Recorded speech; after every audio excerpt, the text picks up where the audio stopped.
Hi guys, Rando Gamer here with the next session of Souls of Steel. This was session 28 of Souls of Steel, and it's a little bit shorter session and also a smaller table, so only Raya and T were able to make the session, but we got into combat, so the first or most of the session is focused on some combat with the three Orocorans that had shown up at the end of last session, uh, getting into some details with Grim Reaper Tides, one of the Free Captains members from T's old crew, and how he's dealing with PTSD from being on the planet, how T is dealing with the PTSD.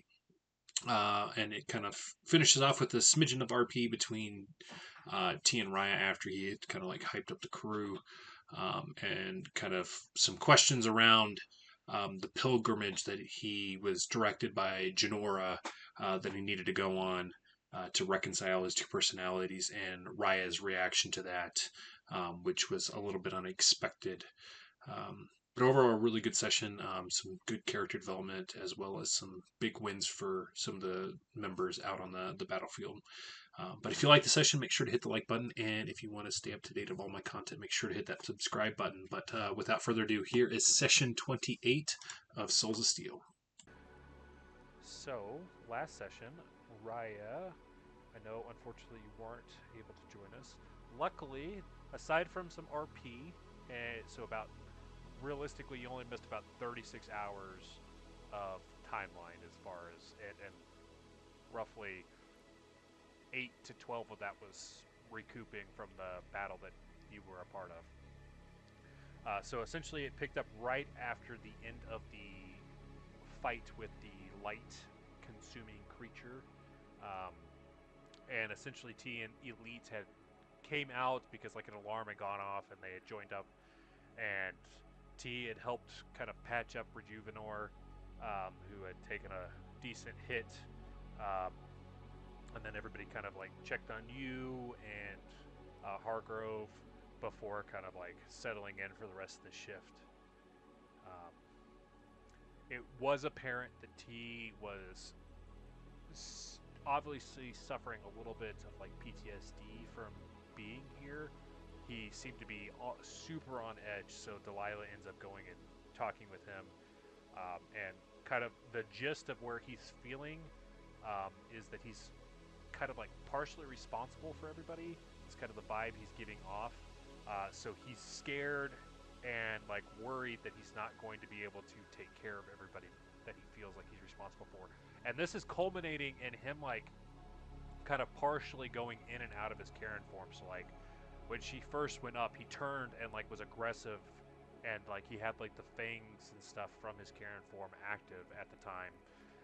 Um,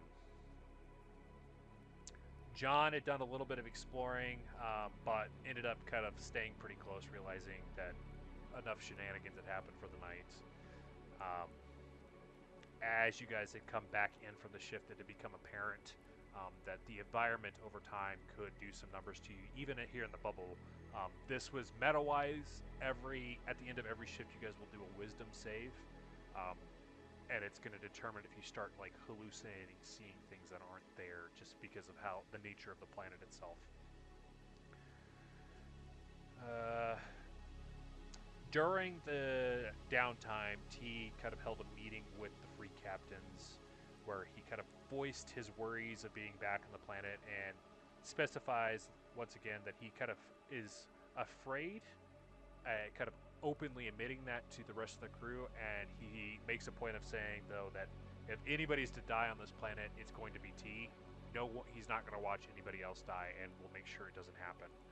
Um, he does get some positive feedback from them, though, basically saying that the crew's going to stand with him no matter what. That while the saying is that the captain goes down with the ship, they're like, that's not how it's going to work for us. Um, and specifically, they boost him up with saying that they never lost faith in him. He lost himself for a bit of time, but he's found himself again, essentially.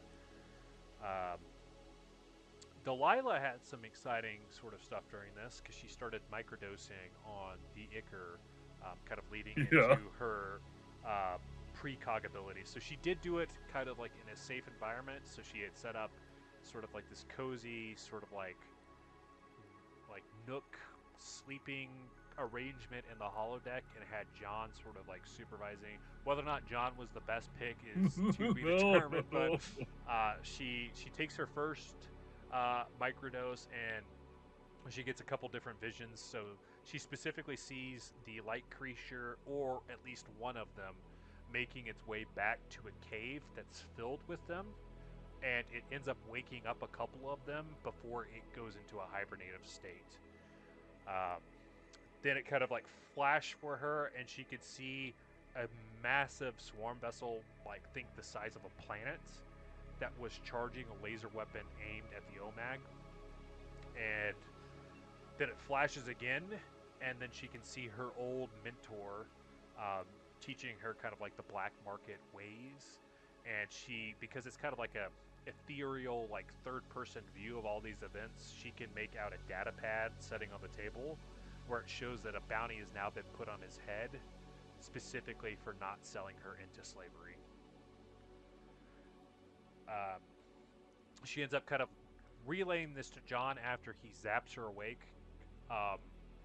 So he was supposed to, like, if it seemed like she was in the trip too long, wake her up, and instead of doing it in a gentle means, he basically tases her. But after kind of sharing the details of it, and seeing as there's not at least any obvious side effects at the moment, and with some pushing from John, she decides to take another dose. This one ends up putting her under for a little bit longer. So the first one had been about 15 minutes. This one ends up knocking her out for about an hour. And this time she sees, presumably Triune, it's specifically a three-faced entity that's basically manipulating a pocket dimension. So she can see an artificial sun. She can see what appears to be Galarian kind of being molded in this little pocket universe before it switches to another sort of vision. She sees a blinding light, and then all of a sudden she can see that the OMAG is in this unknown area, kind of looking at the stars and everything. None of the stars match up with your guys' current part of the universe, so it's kind of like an unknown region.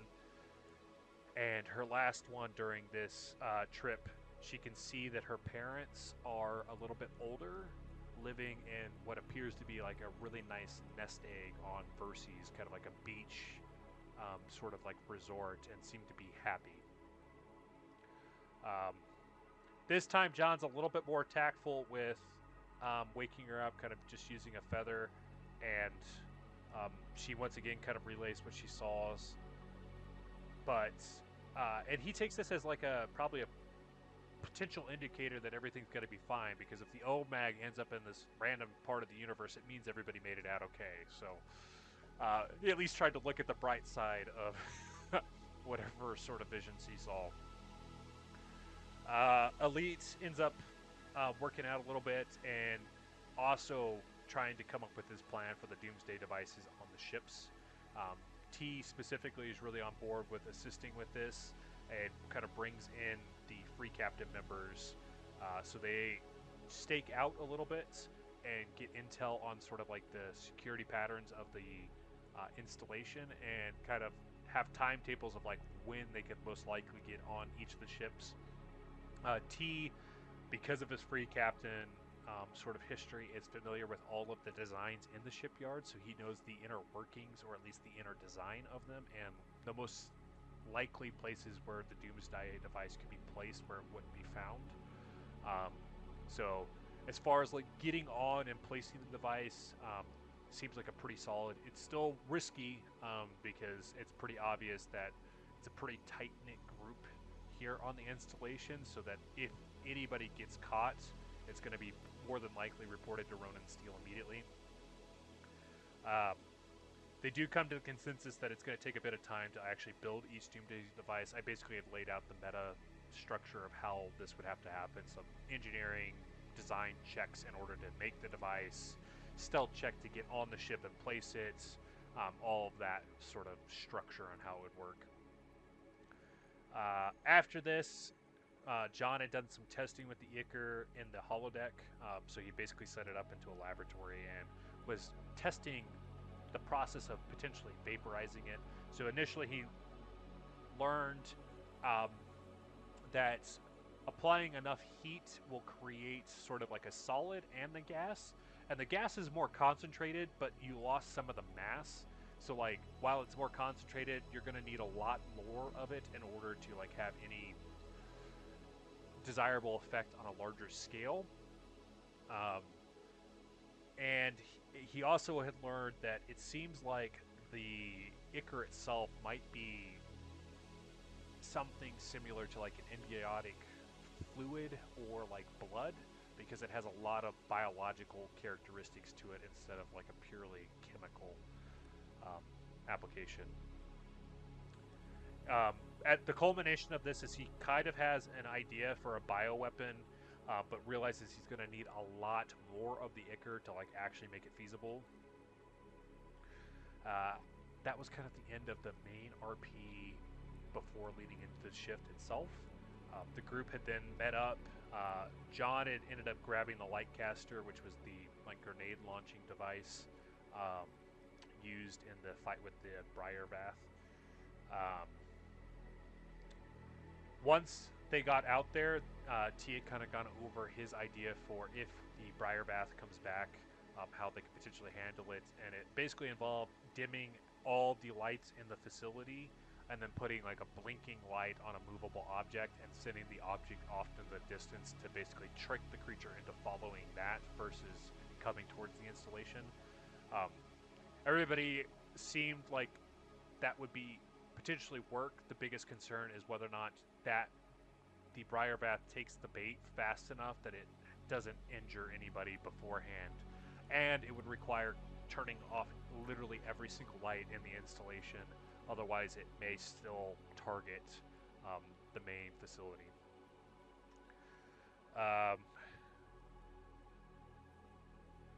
T then had a conversation with Grim Reaper, kind of trying to get an idea of how he's doing with the environment, and then brings up whether or not the crew would ever like abandon him, essentially, because basically he was asking whether or not Labata could be trusted, and Grim Reaper's response was that she seems to have a soft spot for him, but she's never going to risk her life for him per se. Like she'll do what she can as long as her life's not on the line, sort of thing, because it's kind of like a free captain's mentality to always do what's best for you. So like, if it's you or them, you're always going to pick you, is kind of what he alludes to. T then asks if they feel like he is that way, which Grim Reaper responds that the current T isn't that way, but the X persona is definitely that way and would sacrifice literally everybody else to succeed, which kind of gives T some sort of fuel for kind of like introspection on realizing there is a very distinct difference between him and X. This has kind of been an ongoing build-up. And it's sort of implied that the Free Captain's crew, even though they respect T and will follow him, if it's their life on the line and there's a way out, potentially they would jump ship, sort of thing. That they trust him, but like there's only so far that goes, kind of solidifying that pirate mentality that's more or less always been there. John brings up his kind of idea to Elite on the whole Doomsday device. He is actually considering trying to apply a biological weapon. So basically, instead of a explosion, maybe trying to get the concentrated Icar onto the Doomsday device instead, and basically being able to take out the ship without destroying it by causing everybody to hallucinate, sort of thing. John then goes to get more ichor. Basically, he brought out like a fucking cooler and goes out to the Ichor River again and like fills this thing up to the brim and brings it back. And Elite does a little bit of introspection as he's kind of like actively scanning the horizon, specifically analyzing the situation here at the shipyards, and he kind of comes to the conclusion that Ronan Steele never has bodyguards with him, and basically he determines that it's either Ronan feels so solidified in his own skills that he doesn't think anybody would risk trying to assassinate him, or the mission here on the planet is so important that it doesn't matter that if he dies or not, this has to be defended. In either case, he comes to the conclusion that if someone were to take out a member of the Inner Circle, and specifically Ronan Steele, now would be the time to do it, because it's the most vulnerable they're going to be. He didn't bring it up with anybody else at that time, but he has at least acquired that knowledge.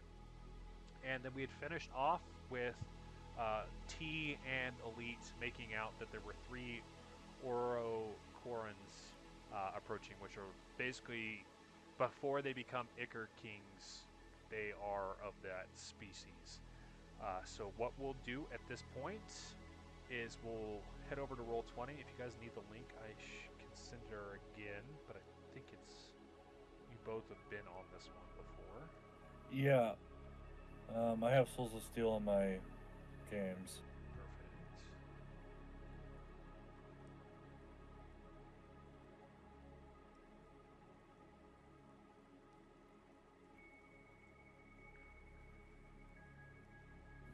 Perfect. Don't allow your microphone or camera use.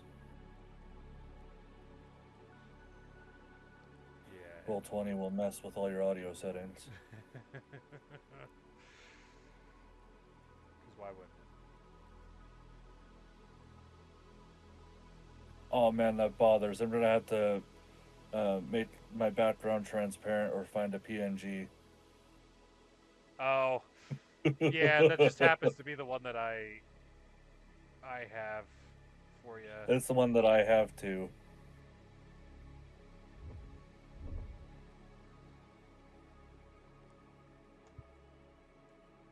Okay. Looks like we're both in here. I'm not sure if you are.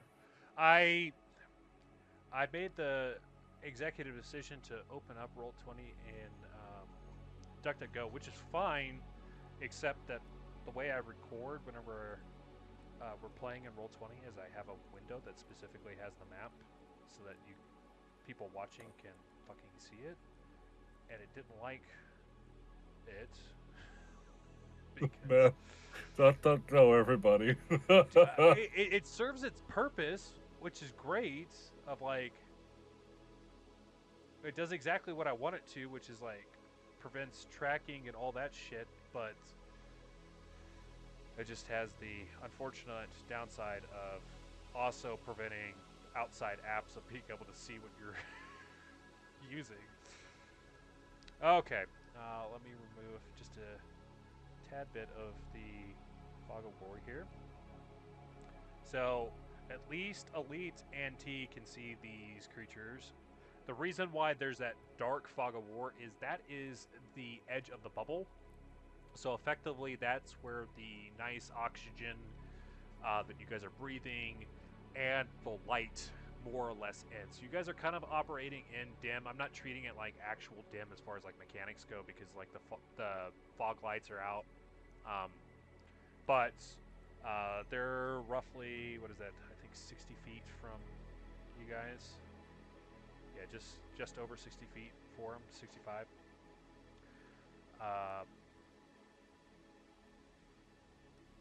Let me change up music, and then we'll get into combat here. Before we do any rolling for initiative, you guys have made them out at least 65 feet out, so if there's anything you guys would like to do as far as prepping, you can do that T? Food. Yes. They did not choose this. T sees the creatures start to approach.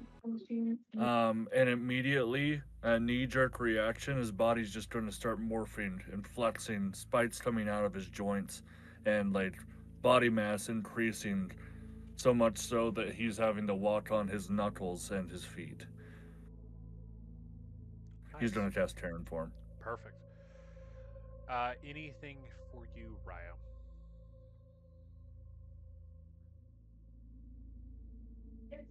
I think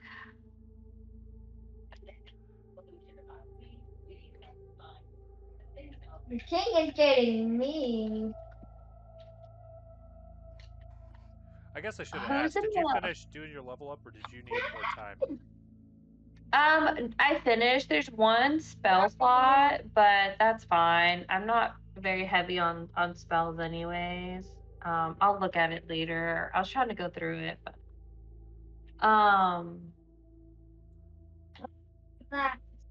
I don't think anything. I think I'm behind a barrier, so I'm gonna look at T, kind of looking. I'm looking at him start to transform, and I'm just gonna tighten my bandana and kind of like buckle down behind the barrier and kind of just get in a stance, ready to fight.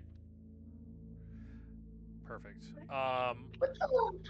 Narratively, what we'll say is John, in his infinite wisdom, after getting the Ichor, decides he's like, it's been super chill so far, so he decides to take it back to the ship to store it before coming back out, and hands off the Lightcaster to Agnes. So Agnes is kind of posted up behind one of the barricades with your guys' Chelsea big already found light me. cannon. Grim Reaper and Rejuvenor are taking a pretty defensive stance behind the barricades as well, kind of aiming for these creatures in the distance. And we'll go ahead and roll initiative.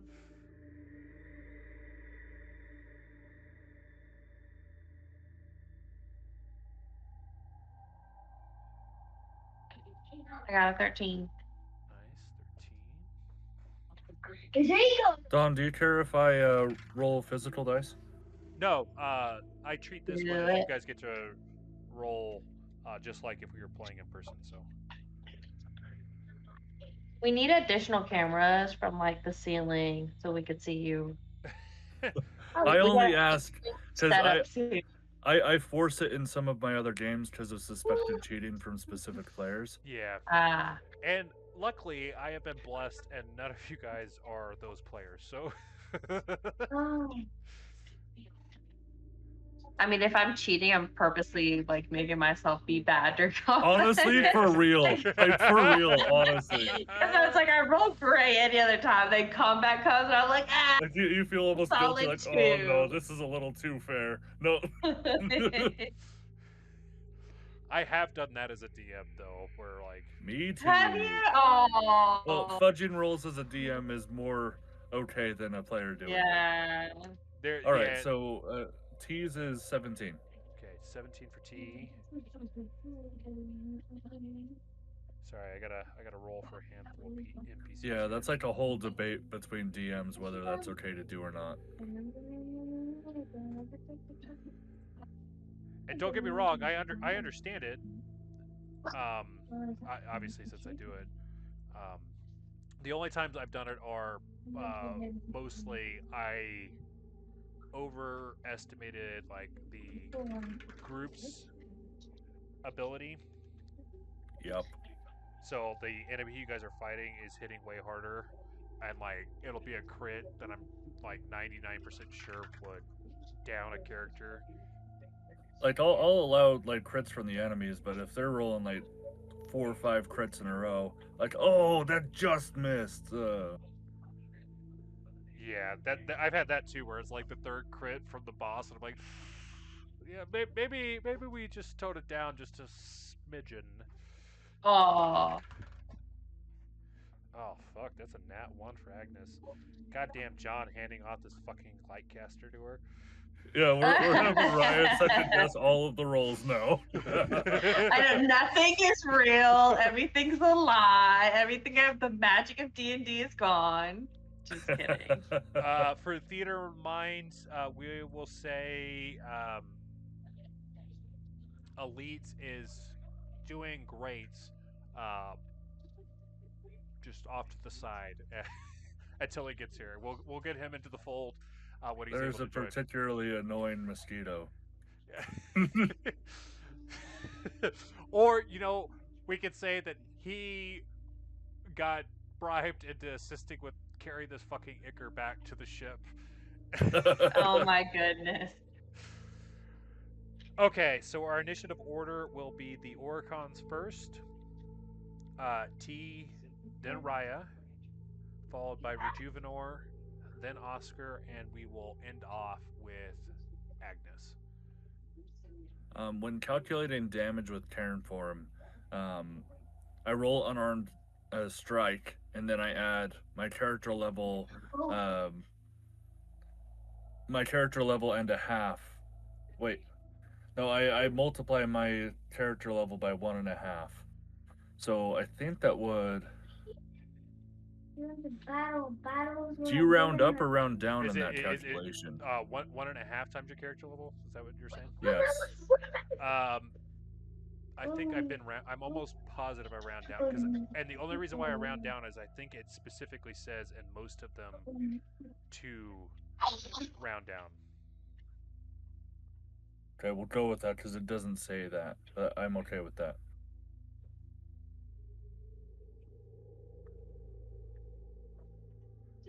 Sorry, go ahead.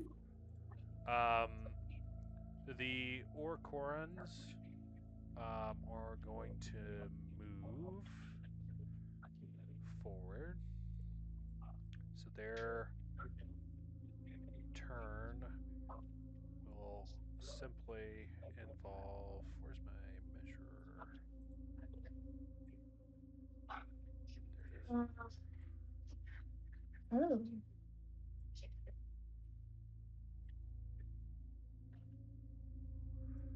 Forward into the bubble.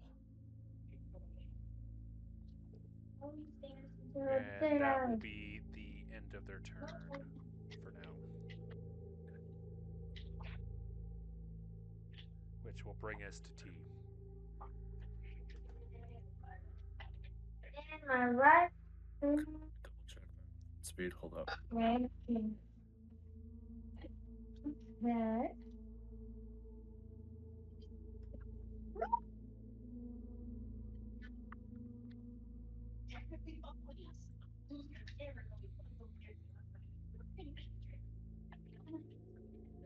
Okay, so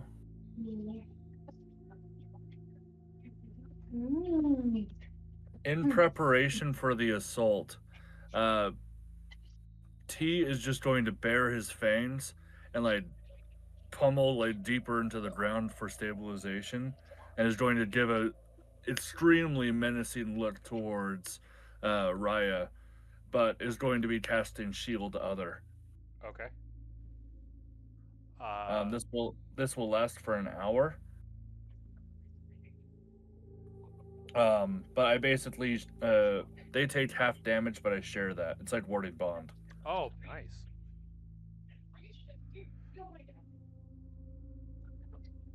Oh, that deal hit damage. Hold on. Never mind. I think we'll test this in preparation, just in case if she gets knocked down into hit points. Okay. So just know, Raia, if you run out of stamina points from that point on, we will be sharing damage.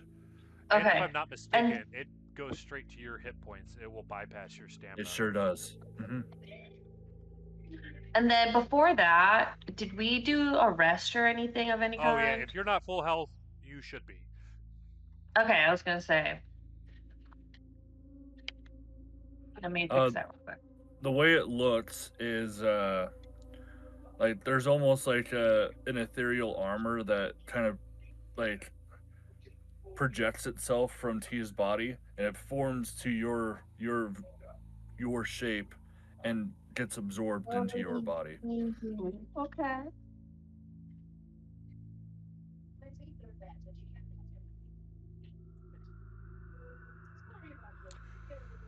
Anything else for T? So you still have a move action and a swift action. I don't think you have anything on the swift, but I guess it's more a question of whether or not I you'd don't like to move. believe so. I'm just out of range. Hey kids, I got 30 I minutes. think I'll just prepare, but I'm not going to hold an action because I wanted to do that instead. So we'll just stay where we're at, or maybe I'll run 15 feet ahead. Yeah, I'll do that. Okay.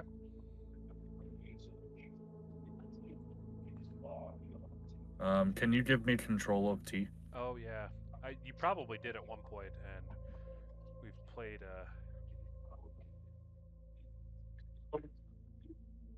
Let's repeat things. Because I'd go into the icons and get. There we go. Okay. Yeah, you got it now. Or Okay. did I? Yeah, we're gonna move 15 feet closer, just past the barricade. Oh, he's coming up. Okay. While I'm thinking of it, Sarah, test that you can Oh move my. your character. And you guys can see the nameplates, right? When you gave me permission, I can see the nameplates. I can't see it, and I can't move Raia.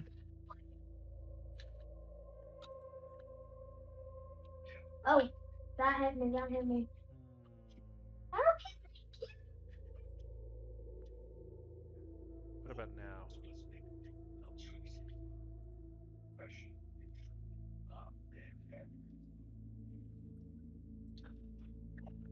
Question. Thank you. I don't think so. Are you on your select tool or the Oh, hands you're tool? right. You're right. There you go. Yeah, I can do it now. Sweet. Okay. That will bring us to you, Raia. What would you like to do? So I'm going to take like the hypeness from T, like him burying his teeth at me, and then put in that extra protective layer. I feel like I'm gonna be a little bit more cocky. So I'm gonna actually follow T and take a very similar stance and kind of just look over at him and like roll my shoulders and kind of take his lead into battle pretty much. Okay.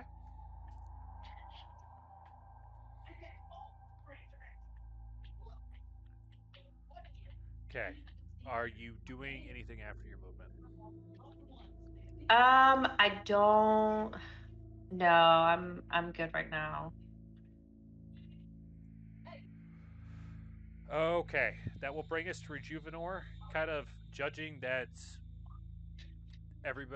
they're all too far out. He's going to rely on his Technomancer abilities, and he's going to cast a 3rd level magic arrow at each of them.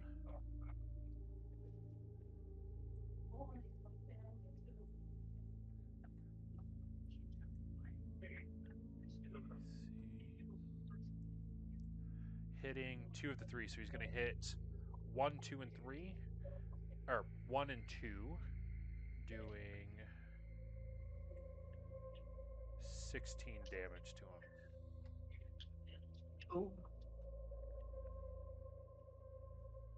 And that will then bring us to Oscar.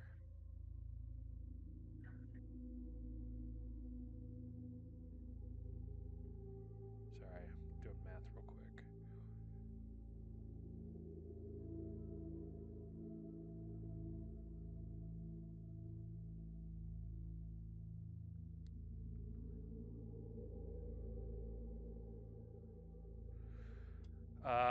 Oscar is. You see him kind of hesitate a little bit before finally making the decision to move forward. He will move up this one, since he has 40 movement, and will attempt a strike with his tactical spear. So 25 to hit, which will clear their KAC, and he'll manage to get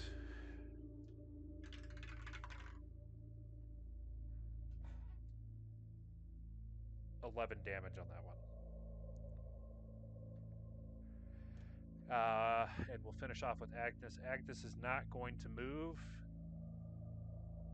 but the third Oricon, if I'm not mistaken, is within range. Just barely in range. So go ahead and take a shot with John's boomer rifle.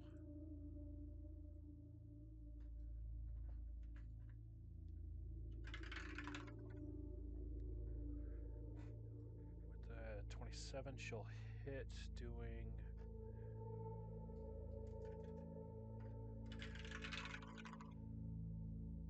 9 damage to the third one, which will bring us back to the Orocorans. Number 1 is going to attempt to hit Grim Reaper with its proboscis, so you'll essentially see the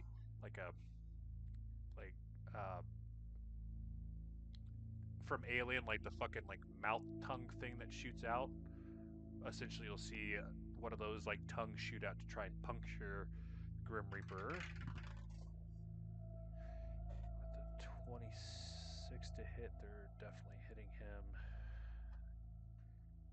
Doing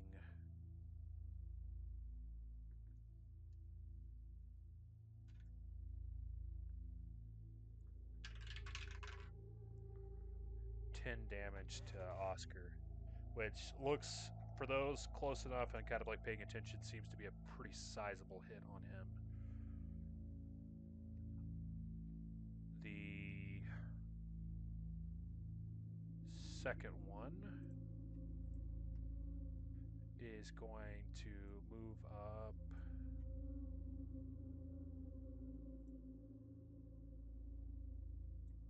to you, T, and attempt to hit you with the same tongue attack, which is a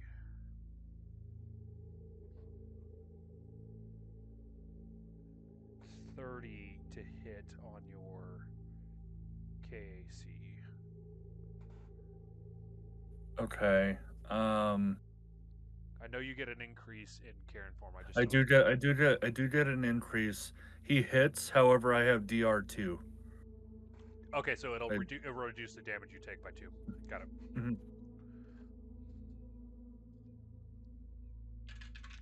So you will take 11 damage after the reduction.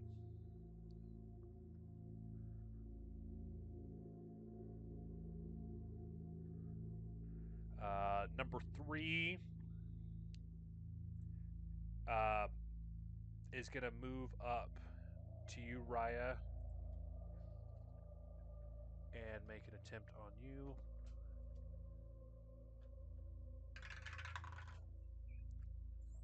That's a 33 to hit your KAC. And you will take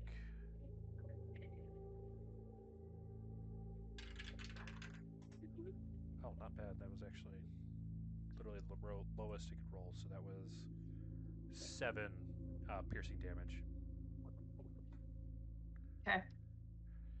You guys can tell that like these were solid strikes on you, but definitely could have been worse. It seems like if it had torn when it retracts, it could have been left like a gaping wound, essentially.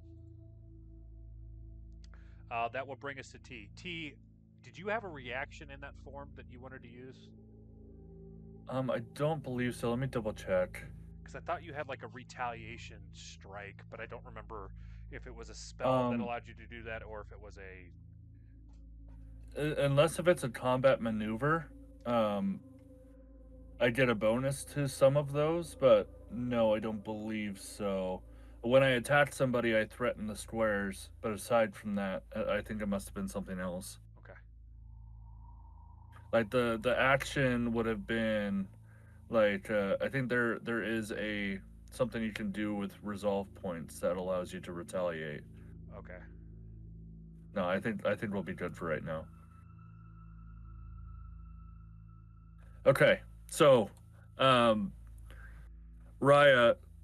I guess I'm gonna describe this from your perspective. You turn your head, just taking the blow from this creature. As you turn your head, you see T's mouth grow exponentially. He is going to cast Carnivorous. My mouth is going to grow very large, and it is going to attempt to eat this motherfucker. Oh my gosh. Reality, what Carnivorous does, it gives me a bite attack Uh-huh. that turns into a basic weapon attack rather than a unarmed. Okay. And it changes my damage at level 7 to 2d4, and then I would get a plus 10 damage if I hit. Oh, nice. Dang.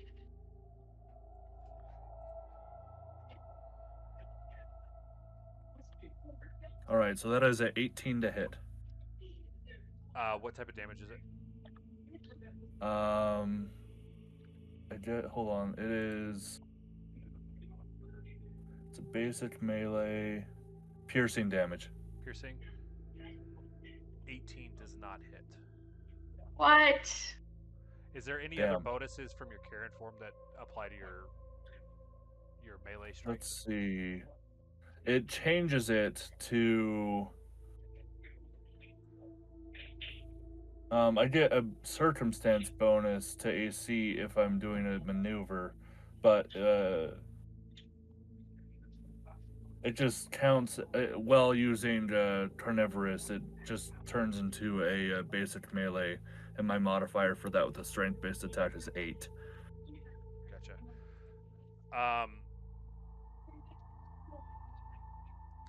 If you don't move, you do have another attack because you can take the full attack option. I think I'll try again. T isn't going to back down regardless if he hits. So yeah, we'll try once more. There is a slight negative on it, but if you've already failed the first one, like it's not going to punish you to try the second one.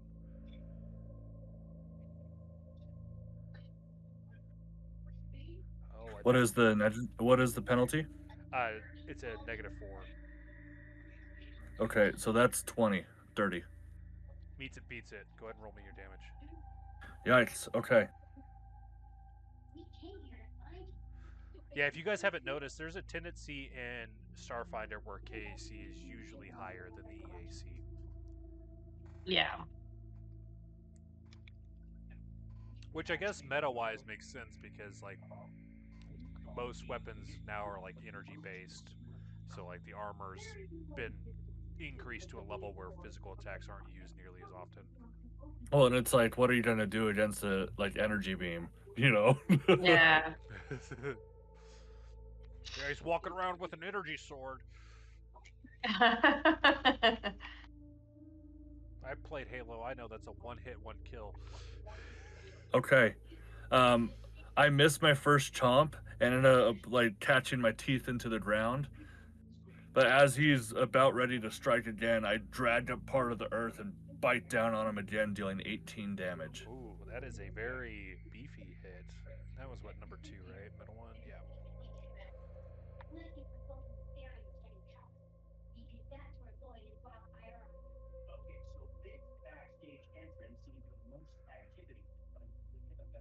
Pretty sizable hit there on him. So all of them are at least taking a little bit of damage here. That was a full action, so that will end your turn, Yes. bringing us over to Raia. It does not apply right now because there's no one else near it, but this would have threatened squares. I don't know exactly what that means. I think it means is your standard reaction, like the what's Majigger? being able to attack them if they disengage or whatever. It basically I applies see. it to a wider range, I think. I'll look it up while you're going on. Perfect. Go ahead, Raya. What would you like to do? This thing has just stuck its tongue into you. I am going to use my plasma claw. Okay. That's an 11. An 11 does not hit. Love that. So I'm gonna say that I attempted to use my plasma claw, but in the hustle of fighting, I just barely miss the shot. Okay. Is there anything else you would like to do? You could opt for the full action to take another attack roll. You would take a -4 modifier on it. You could move. There is a potential of an attack of opportunity if you move. There's some other movement options in there as well. I don't remember all of them, but they are listed if you need to reference them. I think it's under... Oh, I think your guys' page has more than what I'm looking at right here. Because I think there's one that will tell you what your options I can't switch weapons, can I, right? That is actually a move action, is to switch weapons, so that is an option. Would I be able to switch? You would be able to switch. Then attack? No, because you're consuming your move action to swap weapons, which nullifies the ability to take the full action, because the full action consumes all of your options for the turn. But you would have it ready for next turn, essentially. Okay. I'm gonna go ahead and try my plasma claw again. Okay. Go ahead and give me that. A 26. That has to hit. Yeah, 26 -4, right? Yes. Okay. So 22. 22 does hit. Specifically, this would be hitting EAC. So go ahead and roll me that damage. It came up with 6. Perfect. Decent chip damage there.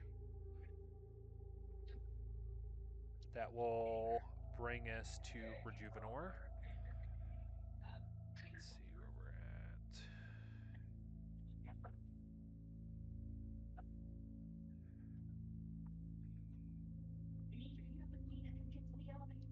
at. Rejuvenor is kind of torn between the two creatures here. Seeing Rejuvenor, or seeing T Hulk out, he's going to make the decision to focus the one on Raia. So he's going to pull out his breaching gun and aim at it.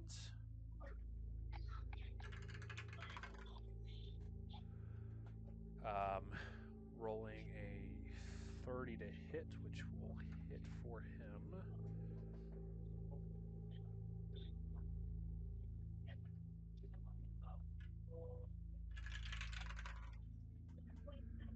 Doing 18 damage to that one.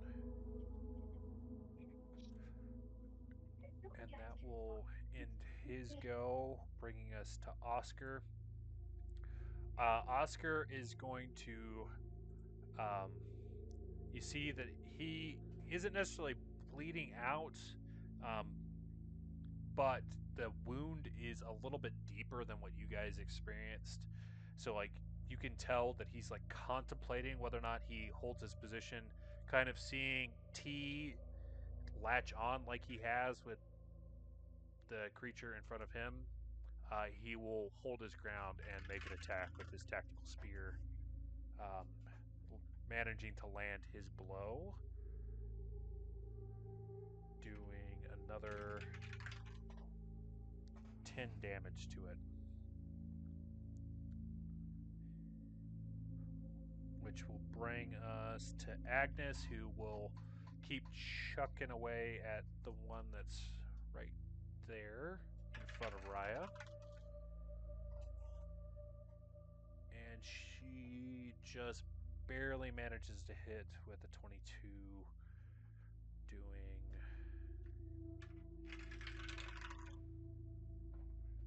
another 10 damage to that one. As you guys are kind of like scanning the three creatures, it seems that they're all looking about the same level of vitality at this point. You guys have done a pretty good job of spreading the wealth of pain. Bringing us to the top of the round with the Orocorans.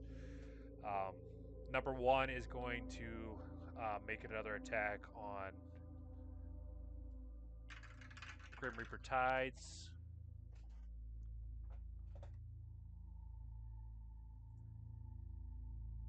Just barely hitting him this time. You see that he kind of like gets his spear up to kind of like block the tongue, but it just barely comes over the top, hitting him in the chest. Doing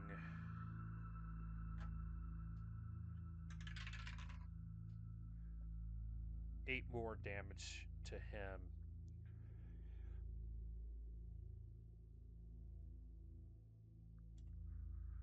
Number 2 is going to make an attack on you again there, T. That's a 18 versus your KAC.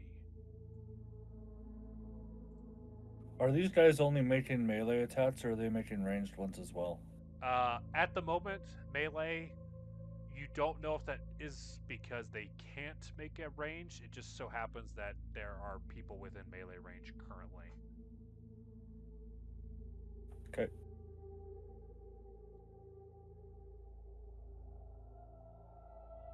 Did 18 beat your KAC? Mine? I'm sorry. Yeah.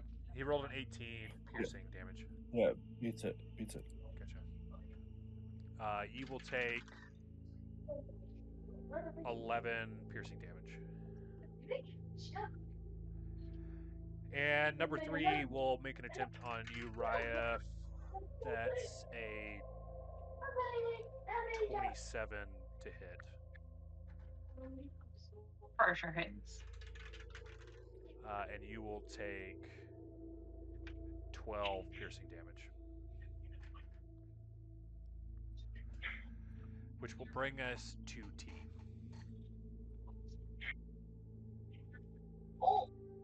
Okay. If I remember right, NPCs don't have stamina. Some of them do. A lot of them just don't have. So Grim Reaper Tide specifically. Sorry, let me switch back over here. He has 3 resolve points. 3 resolve, but no stamina. Yes. It is pure health for them. Sorry, I misconstrued what you were asking. NPCs do not have stamina, but they do have resolve points. Okay. T, knowing that in preparation, if shit hits the fan with Raia, she'll be okay for a bit. Is going to run towards Grim Reaper Tide and perform a bull rush. So T is going to move out. That will allow Homeboy to have an attack of opportunity. Yes, he will make one.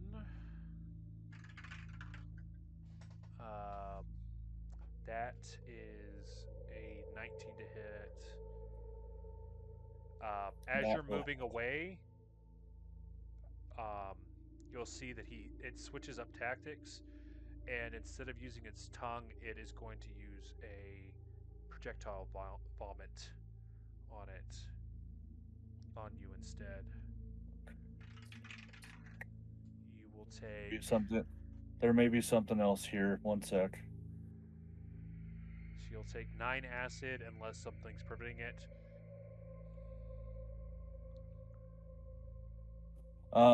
While he's shooting out, T is going to bite down again as a reaction because he was in the threatened square. Oh, nice. Okay, so you can go ahead and roll that. You will also need to make a will save. Okay. I got a 23. 23 hits. Go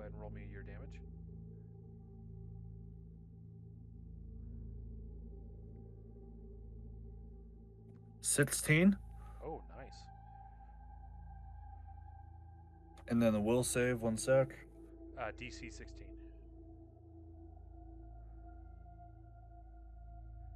This Orocoran is officially looking rough. 27. Nice. T, as the acid hits you, you can see that it kind of like seeps into your skin. Like there's potentially some sort of effect associated that would be absorbed like into your bloodstream. But you're not sure if it's your Karen form or just your innate like previous interactions on the planet. You're able to fight this off pretty easily. But you're successful, able to make it over there. What would you like to do now? You should still have your action at this point. The bull rush, I believe, is a full action, correct? That sounds right. Yeah, because it's a maneuver. Oh, that's right. You already told me what you wanted to do. Go ahead and roll me your attack roll. If you remember, maneuvers do have a higher DC because it's effectively their KAC plus 8.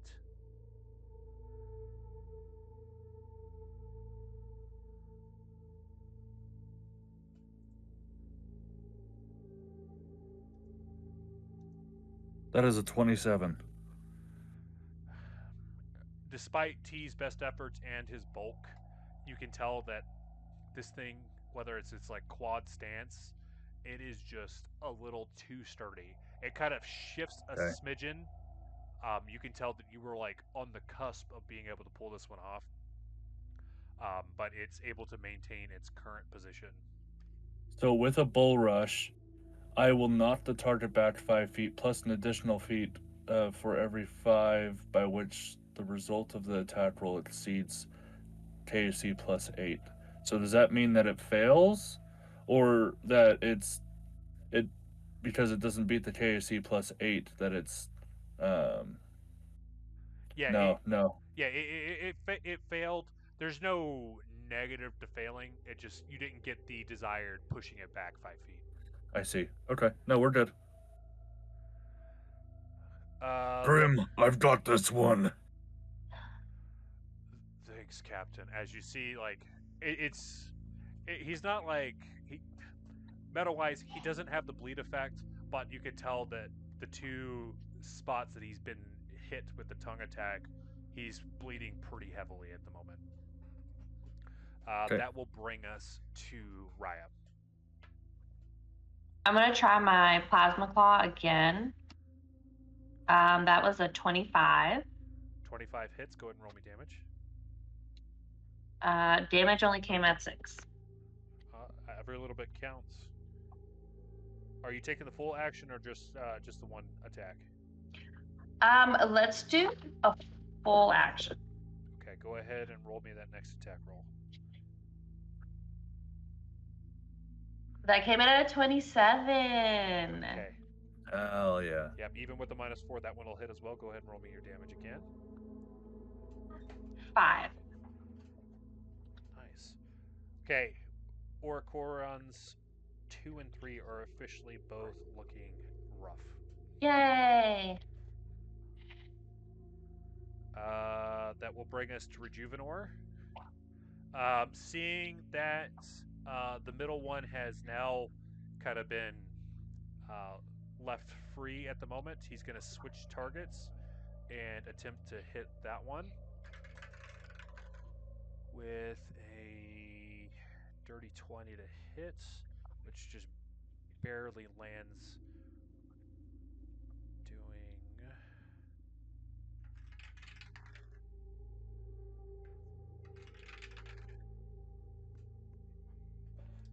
16 damage on it. Continue to chip away at this one.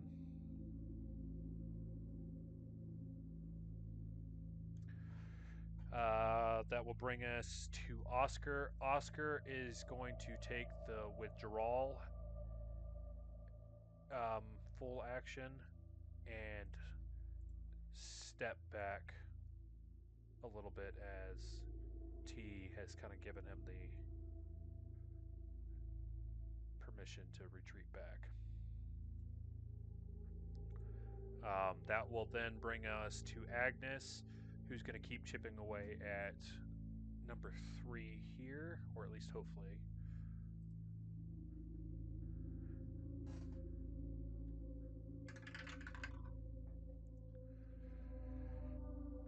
Which will just barely hit with her 18, and only because she's doing sonic damage.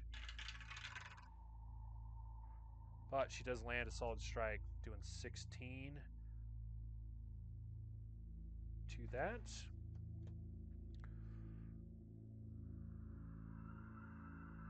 Okay, back up the top.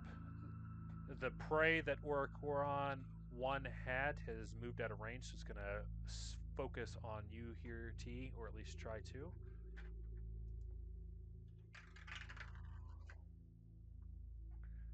That's a 32 to hit. Hit.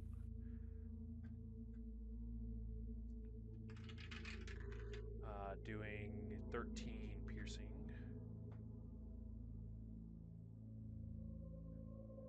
The middle one there contemplates a couple times on what it wants to do, and you see it kind of like almost like it's sniffing around and realizes that there's blood in the water already, is going to turn its head onto Grim Reaper Tides and attempt a projectile shot on it, or on him. Luckily, Grim Reaper got back and is behind cover. That's a 30 to hit, but it is forced to roll to see if it can get around the barrier here. And instead of hitting Grim Reaper, the projectile vomit ends up hitting the barrier in front of it, still doing a decent chunk on the barrier itself. So you can see that the acid's kind of digging in as the barrier takes 11 damage. They're pretty sturdy, but it looks like if it takes too many of those hits that he won't have any cover to work off of.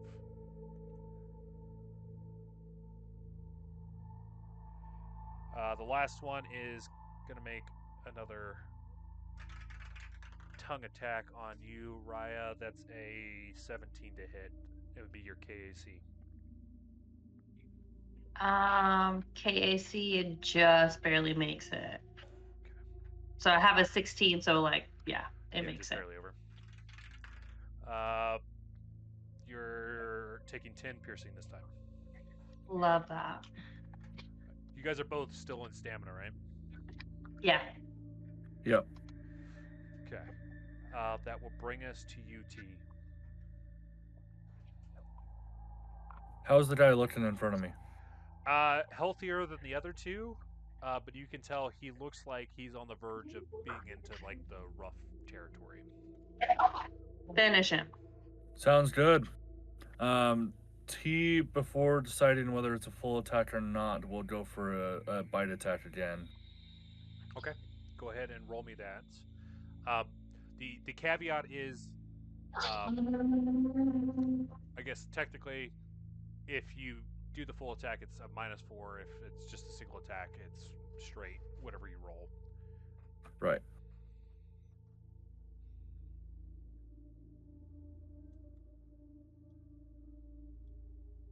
Okay, that is 19. 19 just barely misses. Okay, we'll go in for the full attack. Yeah, if you remember, you guys have confirmed KAC is 20, and since this is a piercing attack. Okay, that is 27. Second one, even with the reduction, would hit. Go ahead and roll me the damage. You've been applying your damage reduction. I totally spaced on your 2, right? I need to add 2 because I didn't do it on the last one. Okay, yeah, I'm at 23 now. Sweet.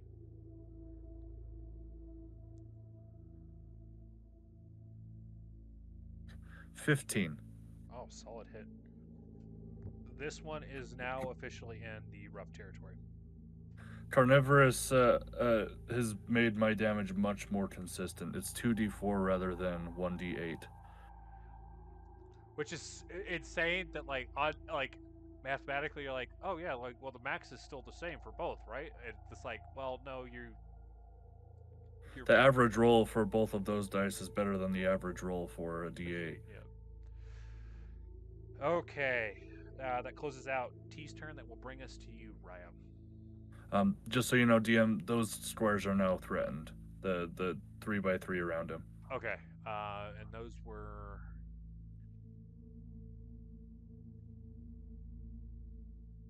Oh, when they move in, you can use an opportunity attack. Well, it affect the squares are threatened, so like this does a few things. If they try to make a ranged attack or spell attack, I can use a melee attack as a reaction. Oh yeah. If they try to move out or move in, I can make an attack.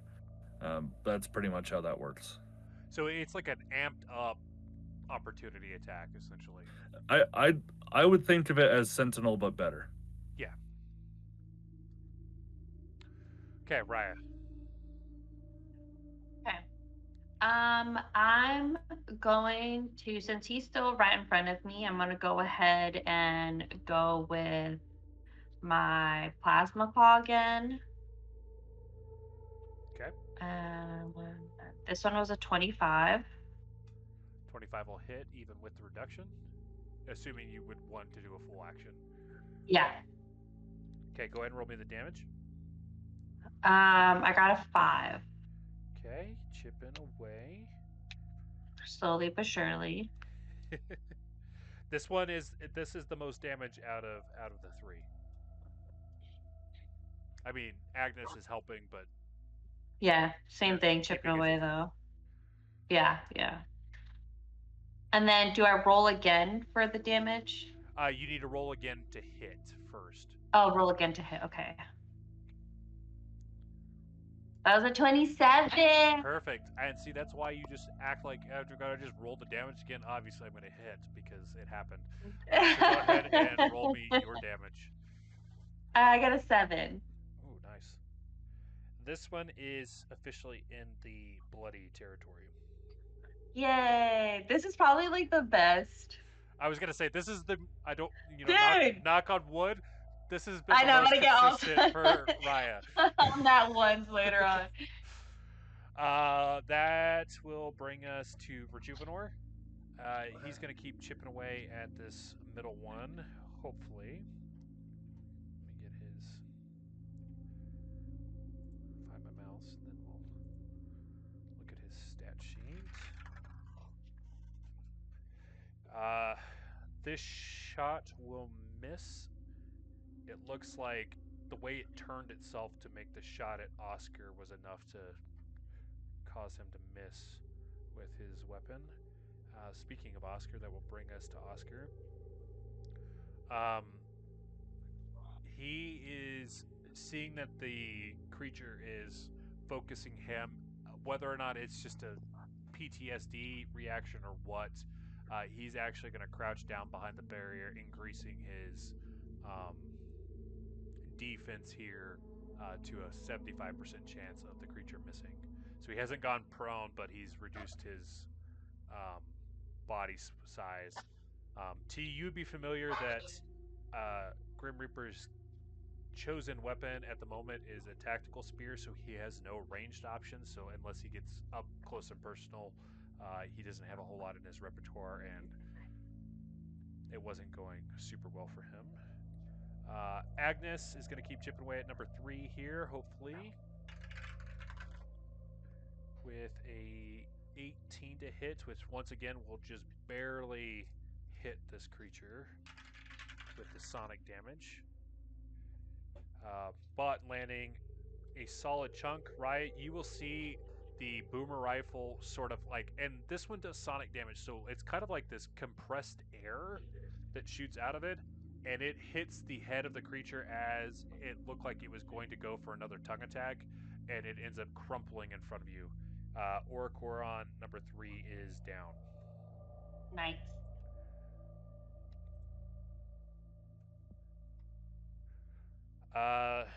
Back up the top, Orocoran 1 is going to make an attack on you, T, with a, what is that, a 16 to hit? Let me look. That would be a, sorry, wrong math, 22 to hit. Okay, yeah, that hits. You'll only take 7 piercing damage this time. Orocoran number 2 is kind of, you see like the creature, having watched its other one go down, seems to go into a little bit of like a, not necessarily suicidal or like a frenzy, it's not quite that aggressive, but basically just it's going to turn its attention to who it presumed took out the other creature, and is going to move up onto you, Raia, and make an attack on you. Okay. 22 to hit as well. Before you wrap up, I fall asleep. The brownies are still cool in the oven, and there's a bag. Can you just throw them in the bag? You will take 8 piercing damage. Okay. That will bring us to T. Okay. He's gonna try to finish this dude off. We'll go in for another chomp. Okay, go ahead and roll Do my it. attack. Do it. Okay, that will be a 21. 21 will Yay. hit. Go ahead and roll me your damage.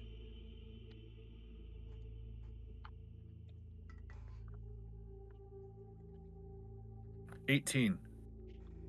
Oh, Hell yeah. This one. Finish him off.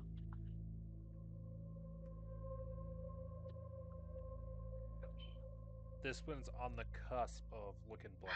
No way. This one was the least damage out of the 3, so.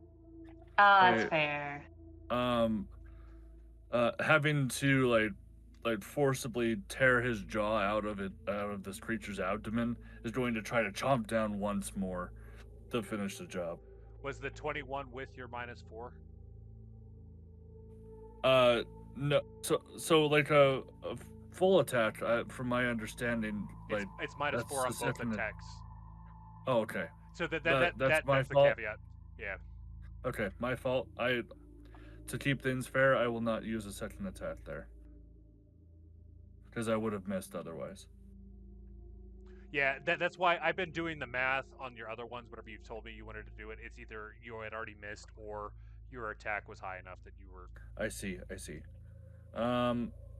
So you still What have a else move action. can I do? A move action. And I don't remember what all of them are, because there's a lot of them that don't get used often outside of just standard movement. There's like change weapon, change like position, like you could go prone or stand up, or. And then there's What is the moves like? What is the reach that I can tell of these creatures? Because I know they have the one ranged attack. The tongue attack that you have seems to be your standard 5-foot radius. The projectile, you saw it hit up to it where Oscar was. He was about 20 feet away, and it was able to hit at least that. You can't really ascertain whether or not it could hit further than that, because where it was aiming was only 20 feet away. Okay. So the squares are threatened because I made my attack.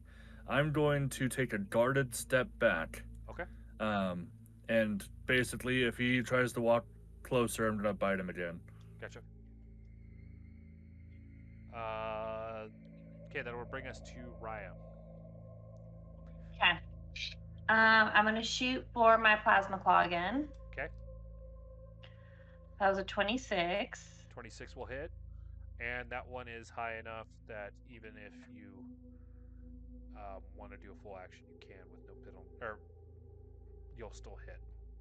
So go ahead and Yeah. roll me your damage. Okay. My damage came in at 7. Okay. Sizable.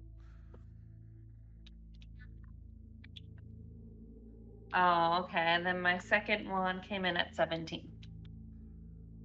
After the reduction or before? Before. Second one will miss, but this one is officially in the bloody territory. Yay. That'll bring us to Rejuvenor. Rejuvenor is going to try and follow up your strike here with his breaching gun with a 14 to hit, so the second one will miss. It looks like his lock on the original creature is kind of messed up with all the movement that's happened here recently.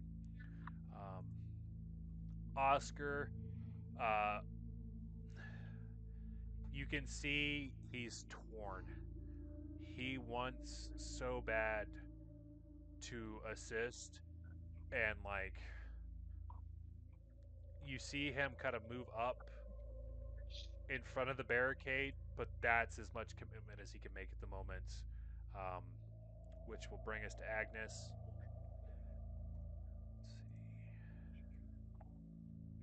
Creature's still within her range with the gun, so she's going to make an attempt with that.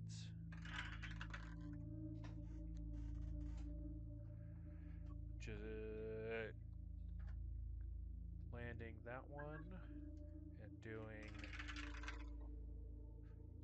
17 damage to it. You can tell that this one is literally on death's door.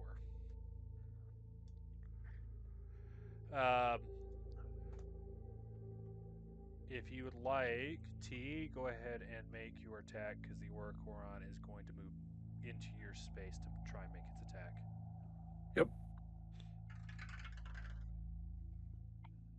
Almost baiting him, like carefully, like menacingly walking backwards, challenging him to move forward, and he takes the bait and is, I'm gonna bite. Let's see here, and that is a 23. 23 will hit. Go ahead and roll me your damage. 12. Solid hit. It is still standing though, so it will hit you with its tongue attack. 22 to hit, so you will take hit 11 piercing damage. I've got 5 stamina left. Do you? Both of them are looking pretty rough. The second one here, it looks like it's kind of like in the death throes, trying to hit at least one more time. That is a 16 to hit on KAC for you, Raia. What was your KAC? For me? Yeah, what was your KAC? My KAC is 16.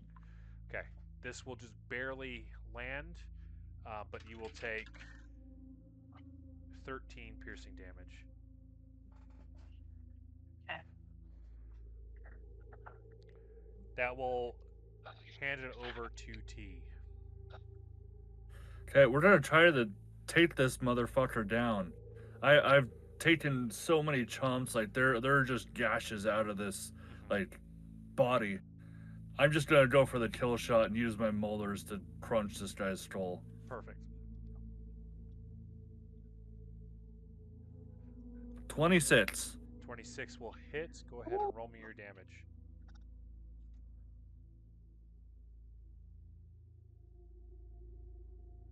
$15. How would you like to end it? Just as I said, I had taken a step back, like challenging this dude to just try to like hurt me. He came in, went in for the chomp, and he tried hitting me back, but my jaw was already in place. I crunched down with my molars. It's like the Mortal Kombat style, like just gore shoots everywhere. Perfect. You still have a move action and a swift action. Is there anything else you would like to do? Yes. You don't need to be on camera.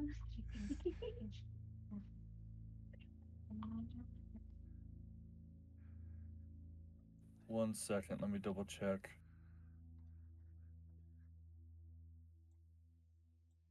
Okay, I won't do anything special here. I'm just going to move my 30 feet to flank. Okay, perfect.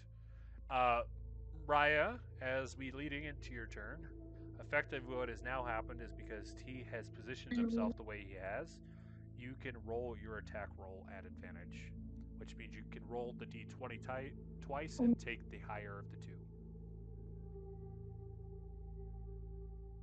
Hey, sorry, give me 1 second. Oh, no, good.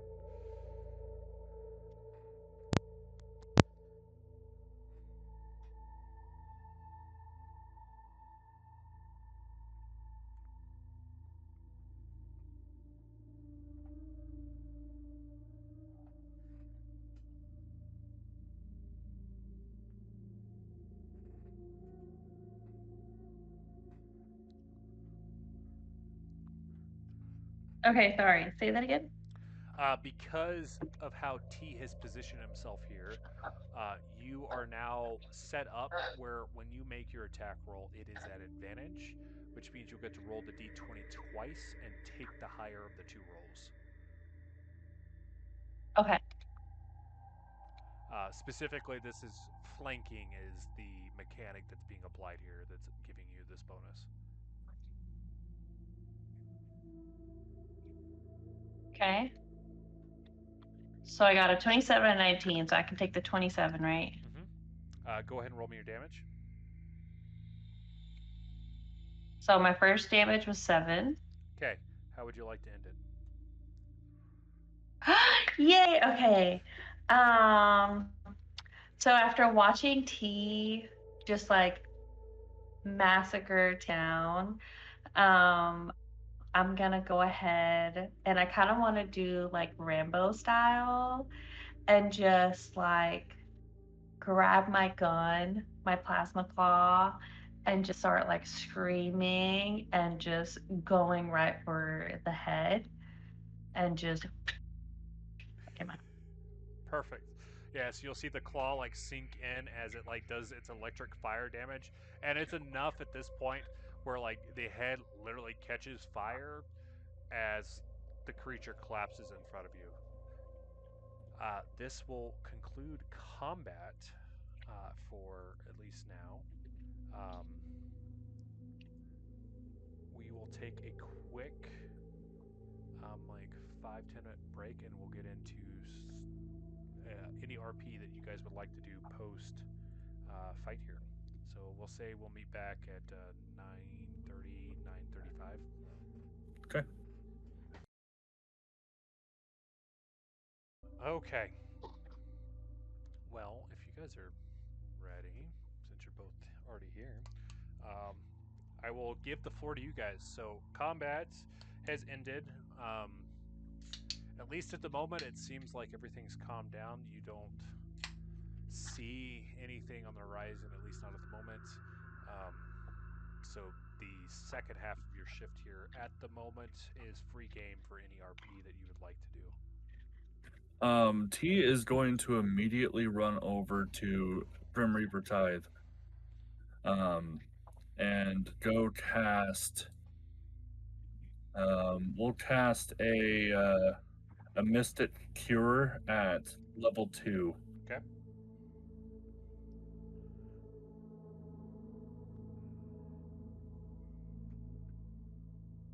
I didn't pull out a D8. Hold up.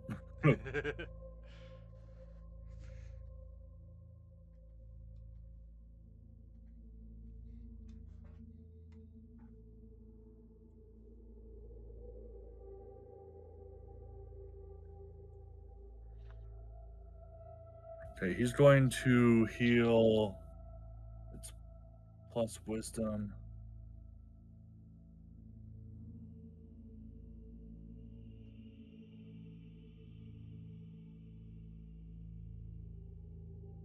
$23. You have very strong healing. He was down 18, Yes. so you got him back up to full health off that.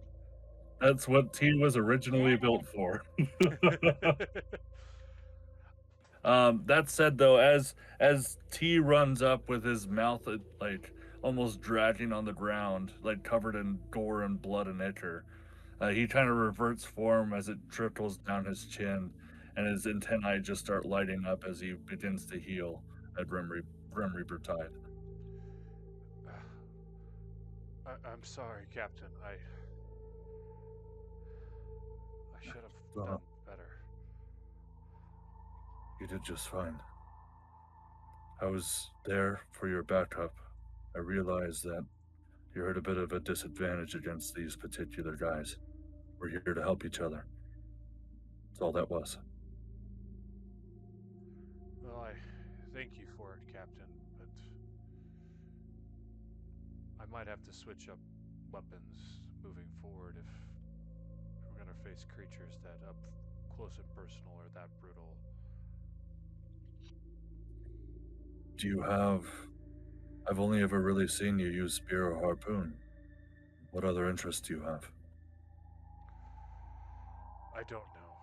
It's going to take some time. But we have a bit of downtime for me to test different things.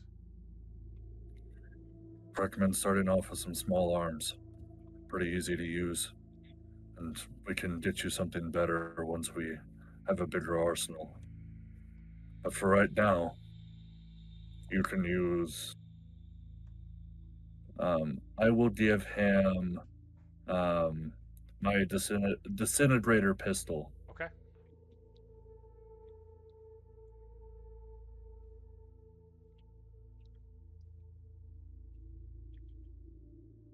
Yeah, if you want to... If this is a long-term thing, you can just remove it from your inventory and I will equip it to him.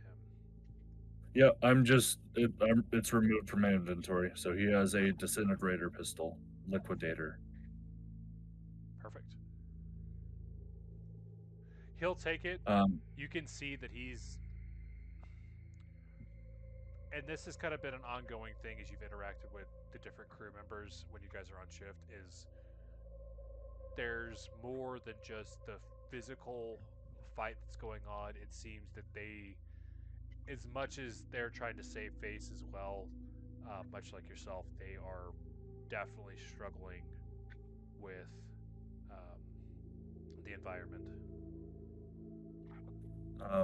T will kind of go to put his hand on his shoulder and then stop himself.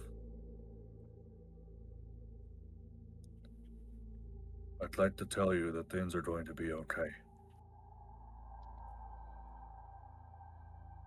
But I'll make sure we all get through it this time.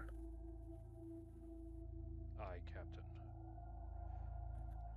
And then he'll just kind of leave him to gather up the rest of the crew, and T will go back up to Raia. It's probably best we get behind the barricades now. I'm gonna go ahead and like refix my bandana again. Be like, okay. And I'm gonna like pretty much like wait for T to move before I move. Kind of start following his lead and fall back behind him. Yeah, T as he kind of crosses eyes with you and like begins walking back, he has a very hollowed expression. It's hard to tell if his reaction to the situation seems different where it should be, almost as if he didn't experience the last portion, and it seems like the conversation he had with his crew has left him in kind of a emotional state, but he kind of shrugs it off and just leads the way back behind the barricades. Is he just like disassociating pretty much? From what you can tell.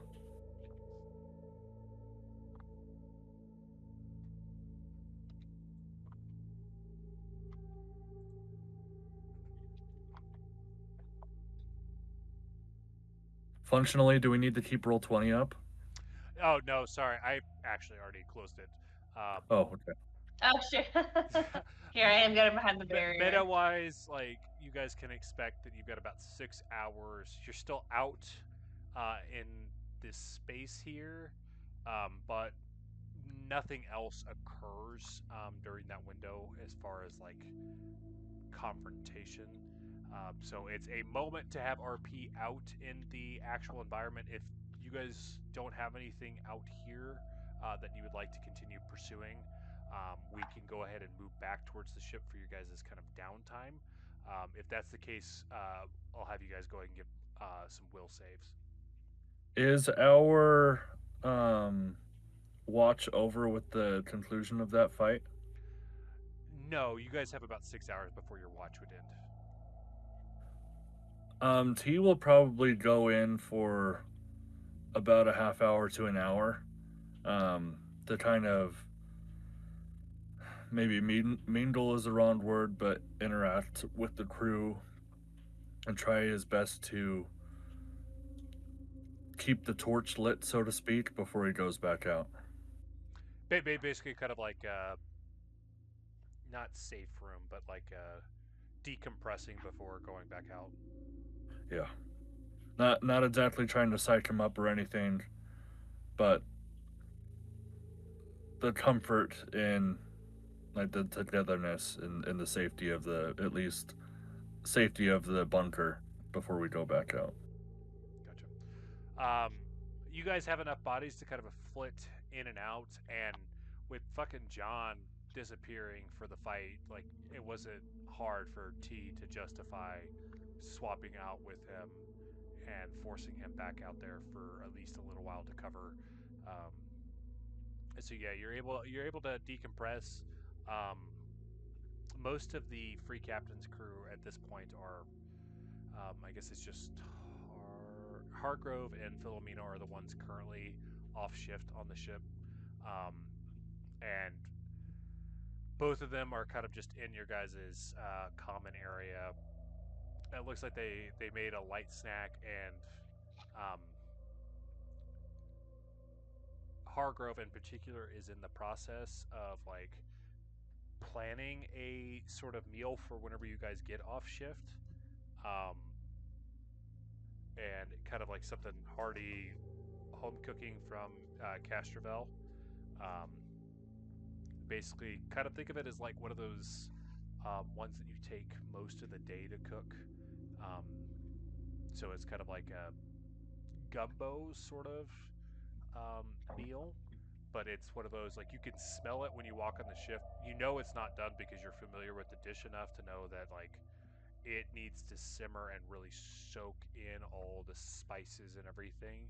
Um, but it kind of reassures you that you know whenever you get back to the ship, um, you're going to have this waiting for you, and it's kind of a reminder of that the crew really is looking out for everybody as well and kind of working through this as best they can.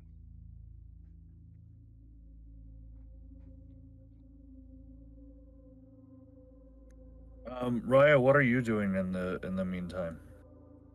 I was gonna say, I think I want to do the opposite. I think since this is still my very first, not very first, but big encounter, um, having such a good fight this time. That's what I kind of wanted to say. This is one of the very first like good fights that she has had. So I'm gonna go the opposite and say that I'm gonna be like almost restless, like waiting for the next fight and like have a little like I'm gonna stand a little bit taller, like widen my shoulders out a little bit more, kind of like pace back and forth, keeping an eye out. Um, I'm gonna want to stay off the ship, kind of staying more guard.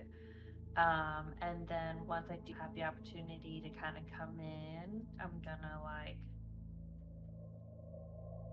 kind of like sit down like Thor and just be like, okay, like yeah, like we did that, like kind of have that type of atmosphere. DC is not low, but whenever your guys' shift does end, go ahead and give me a will save.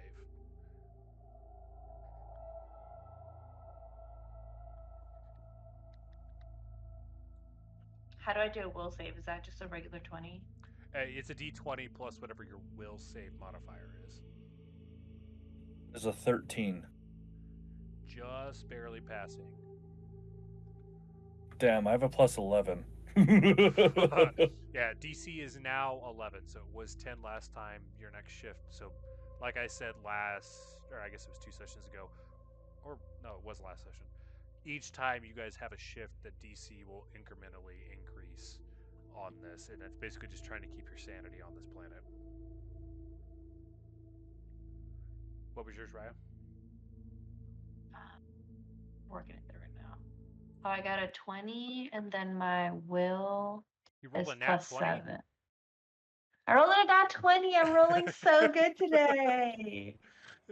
Oh yeah, I casually just rolled a 20 plus 7, so yeah, Raya, Hey, I don't get any laughing.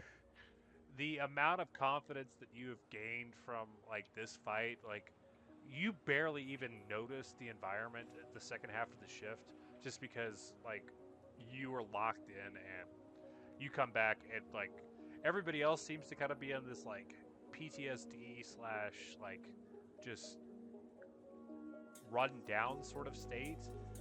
Meanwhile, you are like thriving, at least at the moment. At this point, you guys will have about 36 hours of downtime. Obviously, a long rest is probably in there, so you guys can go ahead and mark off a long rest. Unless narratively you wouldn't want to take a long rest, but you would have the means to get at least one long rest during this time period, which should put you guys back to full health. I would like, at some point, to gather up the original crew of the Conquistador to kind of come together, and T is going to force himself to kind of describe some of the creatures he has fought within this specific zone and what to expect, and initiate some target practice.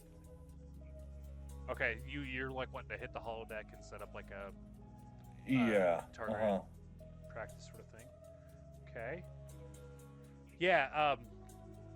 With how you guys have kind of like been shifting crews and everything for each sort of time whenever you're called out, getting the group together isn't too much of a hassle. So I'm going to change up music for this sort of setting that you're describing here.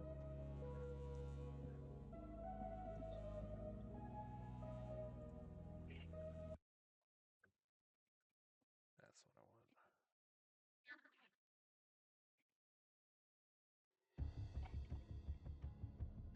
Okay, so you guys are effectively in like a makeshift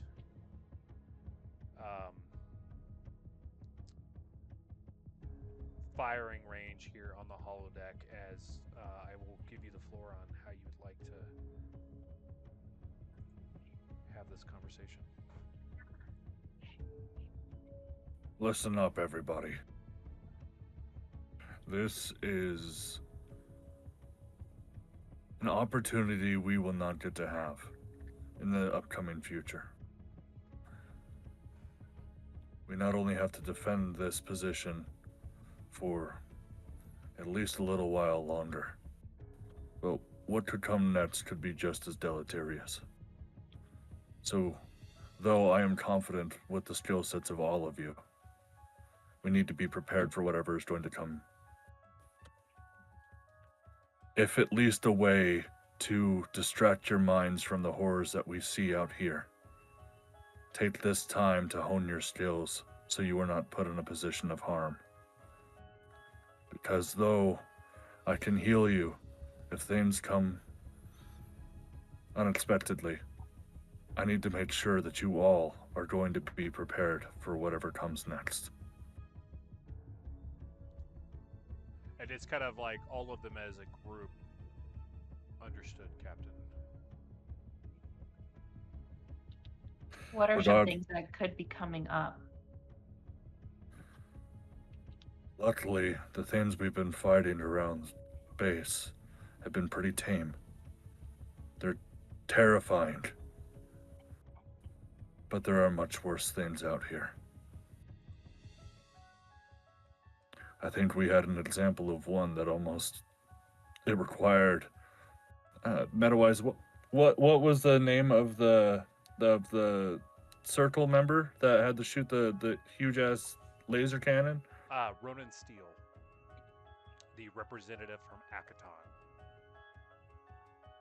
Ronan Steele had to shoot off his gigantic cannon in order to take down one, and it even took a couple of blasts from what I understand.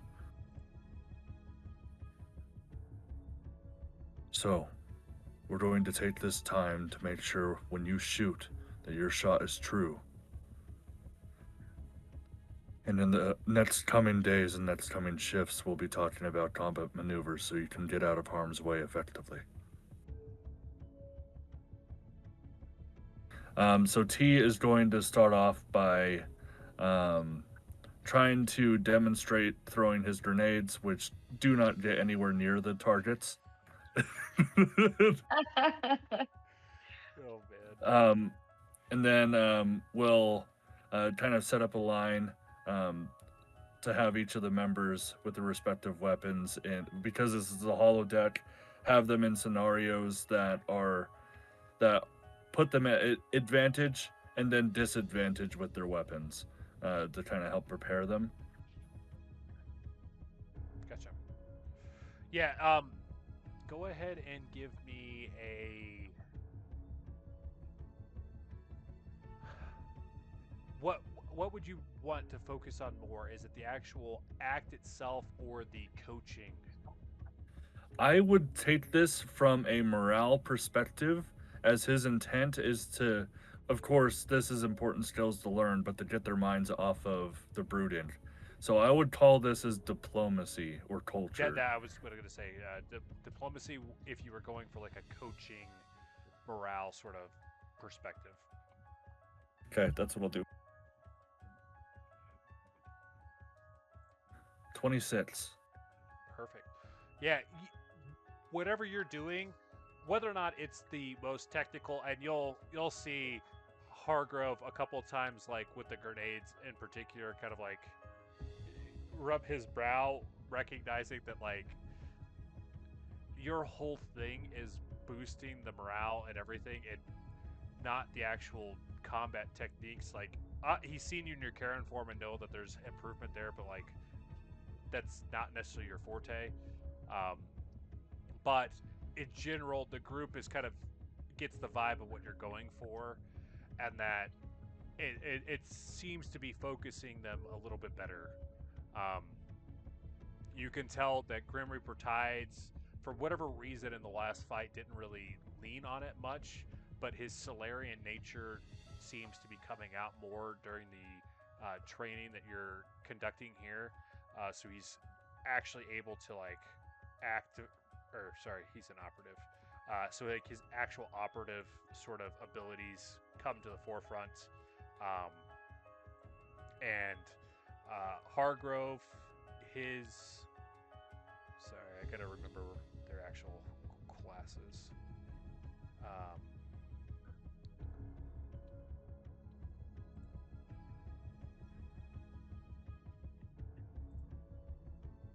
His sort of like envoy nature is a little bit more present, and then Filomeno, I think he's the one that's the Solarian.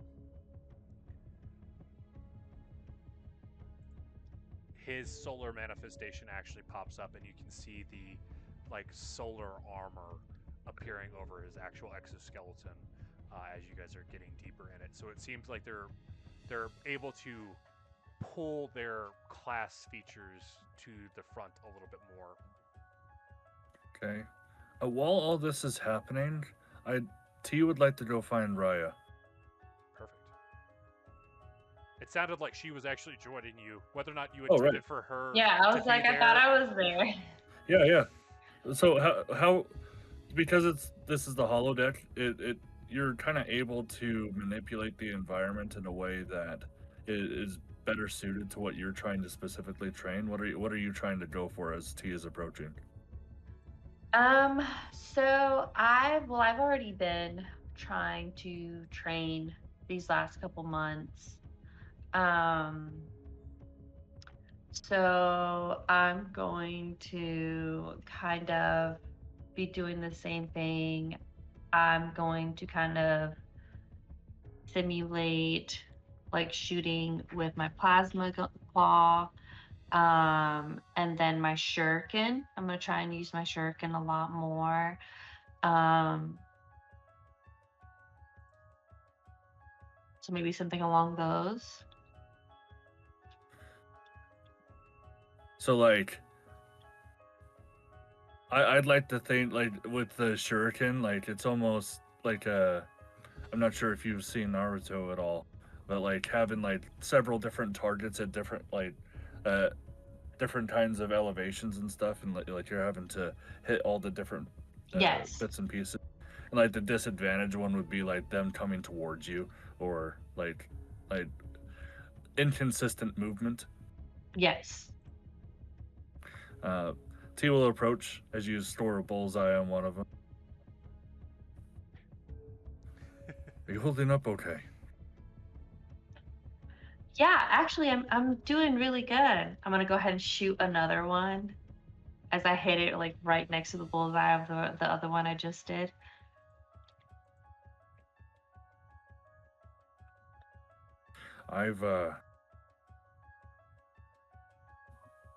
I think at this point in the timeline, it would have been about a month ago, or at least a few weeks. I went to go see if I could get answers with this Terran form that I'm taking on. And I was told that I was being put on that I had the opportunity to take a pilgrimage to better understand my own power. I'm gonna kind of just like stop halfway and look over at you. What does that mean? Are you leaving? Not necessarily. I think this form that calls itself X is part of my subconscious that is based off of a hero of mine growing up. The aggression, the intensity is proving to be very hard to control, but it's getting easier. But we still have all the other things that we have that I can't think of the words right now. We're taking down, we still have the hive. We still have, gosh, what's the other one? The inner circle, The inner circle. the free captains, and Well, my main focus would be the inner circle and the hive. this pilgrimage is, maybe that term is a little misleading because genuinely I don't know the direction I need to go. I don't plan on leaving the group. I think this pilgrimage refers to an evolution of my own understanding of myself. And that's great. I want you to have that, but they're destroying worlds. They're destroying our species. Get that. The thing is, though, if I can't trust myself, I can't put a whole nother crew, an entire nother party at risk for my own actions. Did I ever talk to you about the Conquistador? You've mentioned it a few times, but I'm gonna kind of just like stop and just be confused and conflicted on how to proceed. What happened is that this X form took over. In an act of one final move of desperation to win or to escape, I detonated our ship. And when we escaped, this is the planet that we landed on. Many of us died. We didn't have a fortified bunker like this. And more than myself, but my crew, were all struggling. The purpose of this training was not to hone their skills. The fear that we all went through being here. I would not be surprised if one of them takes their own life. I'm trying. And there are so many stakes and other quests that we are on. We're just trying to move forward, Raia. Moving forward would be what's best to save and conquer the inner circle. That is what's best for our entire civilization. Just a matter of getting there. I think. But you leaving, you're a part of the Revengers. You've helped create this family to take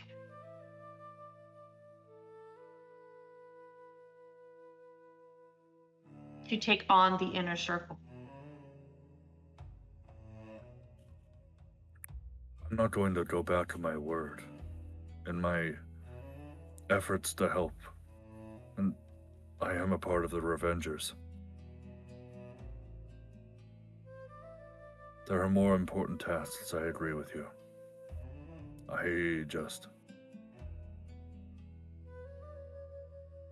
If we end up surviving all of this, I have an idea of where I need to go after, is all.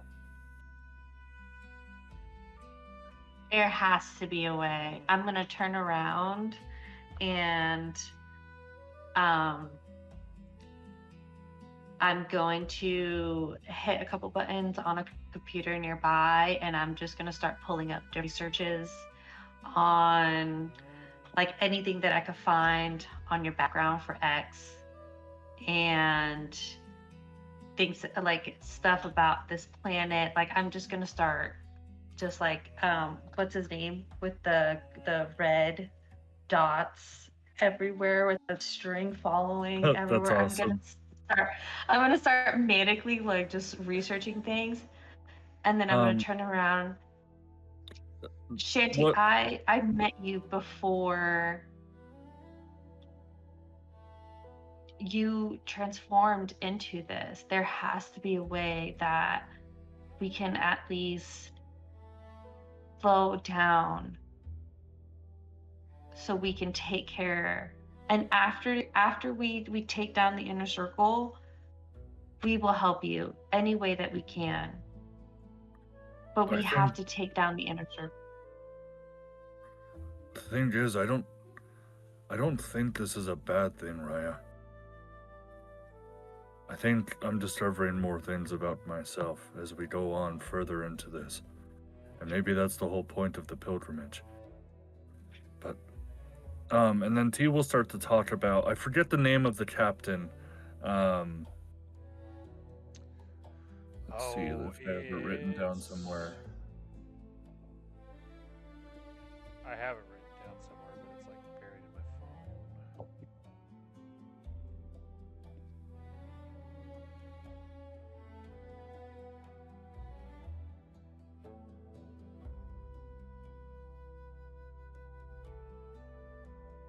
I think it's Xenobon. Yeah, it's something similar to that. T will kind of explain kind of who that captain was, and like he was famous and almost infamous for his almost cruelly barbaric strategic gambits when it came to starship combat in general.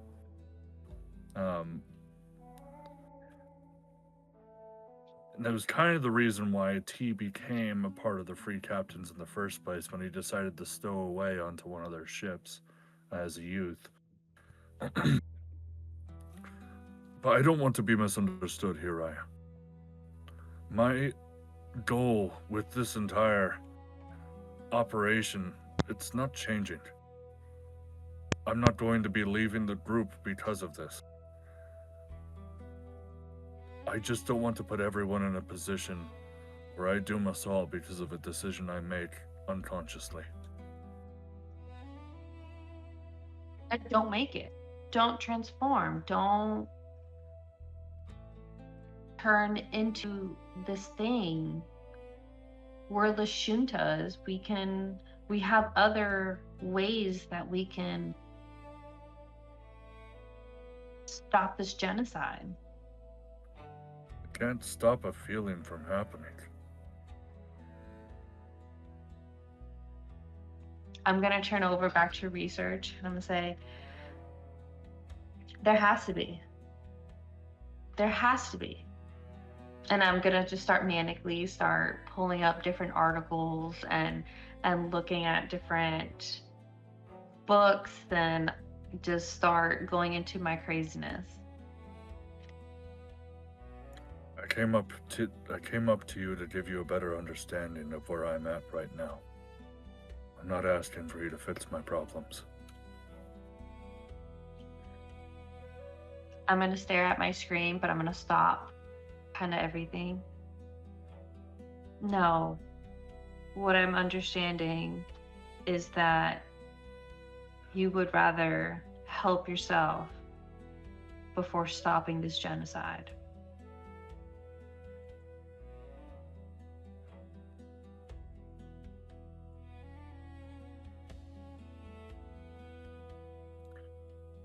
I see both as equal, but I have made a promise to take care of this issue first. I'll take care of my own personal things after.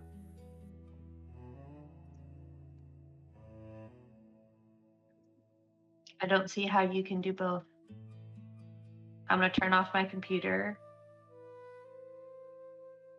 I just hope at the end of the day,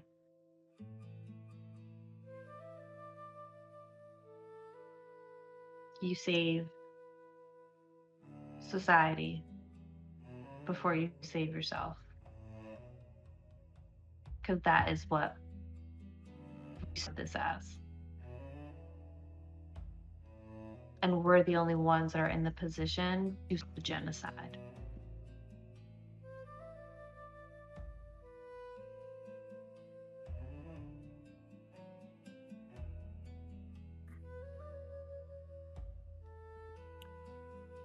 Let's put some thought into it, Raia. But we're clearly not seeing eye to eye here. I'm going to untie my bandana and I'm just going to roll it up and I'm going to throw it onto you. I guess we're not. We will save. I will save my planet. And I'm going to walk away.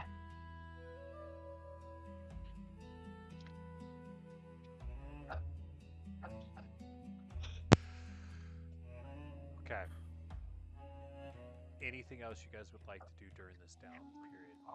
I'm fairly confident we're going to pick up with this downtime again next session to give everybody else an opportunity.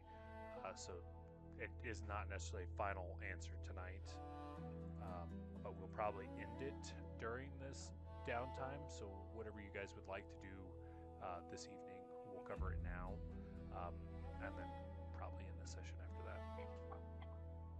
I think T is probably good. Any other interactions would probably want to be with other members of the party anyway. Anything for you at the moment, Raia? I think for me, I'm gonna kind of dive back into research, kind of put the fighting away for now, and try and do more research to understand T and just what's going on with his transformation, see if there's any type of research that I can find especially any other Lashuntas going into this. But at the same time, I kind of want to cast my hometown, Castroval, I think is what it was. Yeah. I Mantent want Reserve to. specifically is where you're from on Castroville. Yeah, I want to like cast that. I remember when me and John one time were talking, and I was able to like project my home, Yeah. kind of like the One of the So I features of the holodeck is you can make it basically replay a previous setting of like an environment during that whatever day of the year that you would like it to be. So I kind of want to do that. I want to like sit in the room and have like either sounds from my hometown or a couple visuals and just be able to like see other Lashuntas kind of going about, but still kind of like tunneling in to research to try and help T. So I'm trying to like solve two things at once, but still kind of like in that conflict and struggle. Okay. Go ahead and give me a historian roll for your whole research part. 27. Nice. Yeah, you're able to find a decent litany of sort of topics, both on the free captains, a little bit on mystics, and more or less you're able to kind of like confirm some of the things that T had been saying. Is when he went and talked to Genora on Absalon Station, this is not normal that Karen form creates two separate entities. This is a specific thing to T, or there are some like occurrences of it, but it's almost always because the individual in question already had sort of like a split personality going on, and the Karen form brings it to the forefront. Specifically, the Karen form is going to pull on the strongest qualities of the physical aspect of that individual, and in this case, you're kind of piecing together that the physical side of T is tied more to the X persona. All of his like intellectual and like diplomacy and basically handling situations tactically is T, but the actual like strength and like just brutality aspect are the X persona. And once again, it's they refer to it as a pilgrimage. As you're doing more and more research, you're confirming that, like T also said, it's not necessarily a journey to a specific place. It is a journey of self-discovery. How that takes it and how T achieves it isn't necessarily, there's not a guide on how to do it. It's going to be unique to each individual person, which is why T, at least in your opinion, why T hasn't necessarily gone direct on this needs to happen, because there's not really a roadmap for it. He knows that he needs to figure it out, but there's not really a this is how you do it sort of thing. I think Raia is just more upset because it's like prioritizing that over saving what she feels like is her home. You know, it's like being selfish in that way.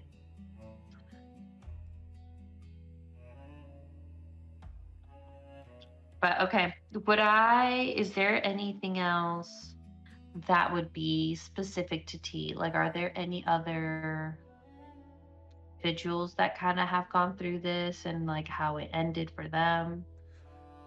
Like I said, it's typically tied to some sort of like split in the personality.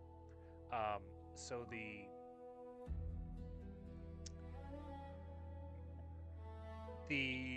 how it resolved for the other individuals is some of them just stopped using the Karen form. Other ones had to seek like medical and like get put on like medication for like the whole split personality part. Um, and the other method is kind of the whole pilgrimage sort of thing of like self-discovery. So like there's a few different avenues to it. Um, so you specifically, based off of what you said earlier, you're keying in on the not using the form anymore and like the medication route, because those are things that are quickly achievable without him having to kind of like sidetrack from the current mission. But you do see it has been successful with the pilgrimage, and of the three options, it seems to be the most healthy long term, because the individual has reconciled their other personality. Okay.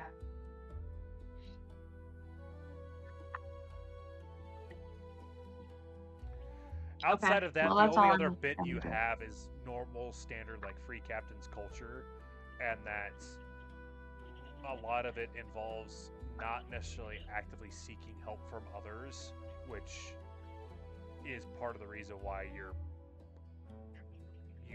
are. It's not uncommon for T to keep things close to the vest, and unsurprisingly, that is a pretty common theme with pirates. Men in general. Okay.